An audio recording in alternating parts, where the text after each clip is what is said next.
નમસ્કાર મિત્રો, વિડીયોમાં તમારું સ્વાગત છે। જી હા મિત્રો, અત્યારે હાલ મોટા અને મહત્વના સમાચાર સામે આવી રહ્યા છે। તો મિત્રો, સમાચારમાં વાત કરીએ તો મે મહિનો ખતમ થતાં જ પડેલા ભારત સરકારે મોંઘવારી ઘટાડવા માટે મોટું પગલું ભર્યું છે અને ઘાત તેલોના ભાવમાં ઘટાડો લાવવા માટે કસ્ટ ડ્યુટી ઓછી કરી છે। કેન્દ્ર સરકારે food palm oil, fruit soybean oil અને ફ્રૂટ સૂરજમુખી તેલ પર લાગતી બેઝિક કસ્ટમ ડ્યુટી ઘટાડીને અડધી કરી છે।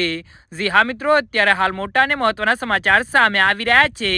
અગાઉ આ તેલો પર 20% ડ્યુટી લાગતી હતી, જે હવે ઘટીને 10% કરી છે। ભારતે પોતાની ઘરેલું ખાદ્ય તેલ જરૂરિયાતના 50%થી વધુ આયાત કરે છે। આ અંગે શુક્રવારે એક નોટિફિકેશન બહાર પાડવામાં આવ્યું છે અને આ તત્કાળ પ્રભાવથી લાગુ થયું છે।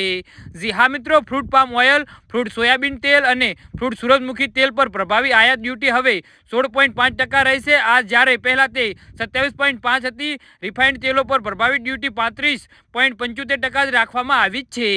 જી હા મિત્રો, અત્યારે હાલ મોટા સમાચાર સામે આવી રહ્યા છે। એચઈએ ભારતીય વનસ્પતિ તેલ ઉત્પાદક સંઘ બંને આ નિર્ણયનું સ્વાગત કર્યું છે। તેઓ સ્થાનિક પ્રોસેસરને સુરક્ષિત રાખવા માટે ફ્રૂટ અને રિફાઇન્ડ ખાદ્ય તેલ વચ્ચે ડ્યુટી તફાવત અને વધવાની માંગ કરી રહ્યા છે।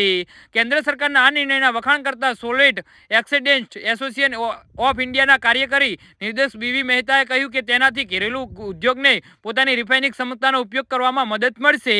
જી હા મિત્રો, તો આના વિશે તમારું શું કહેવું છે તો નીચે કમેન્ટ બોક્સમાં જરૂરથી જણાવો।